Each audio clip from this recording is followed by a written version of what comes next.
একজন সত্যিকার ভালো নারীর জীবনে সবচেয়ে দামি সম্পদের নাম হচ্ছে টাকার চাইতে বেশি, গাড়ির চাইতে বেশি, বাড়ির চাইতে বেশি, গয়নার চাইতে বেশি, সেটার নাম হচ্ছে ইজ্জত। একজন মেয়ে সব দিয়ে দিতে পারে, ইজ্জত দিতে পারে না।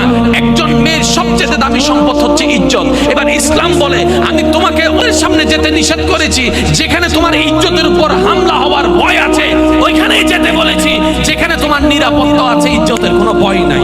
সুবহানাল্লাহ। একজন সত্যিকার ভালো বউ তার জীবনে সবচেয়ে বড় নিয়ামত মনে করে দুনিয়ার তার স্বামীকে।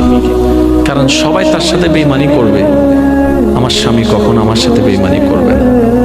সবাই আমার হাত ছেড়ে দিবে, আমার স্বামী কখনো আমার হাত ছাড়বে না। এখানে যারা বিবাহিতরা আছেন, আমি ছোট্ট মানুষ হিসেবে শ্রদ্ধার সাথে একটা কথা বলি। এক ঘরের নিচে থাকলে, একই ছাদের নিচে থাকলে অনেক কিছুই হবে, মন মালিন্য, পক্ষে বিপক্ষে, পছন্দ অপছন্দ অনেক কিছুই হবে। এগুলাকে ফোকাস দিয়েন না, ডিভোর্সে যায়েন না।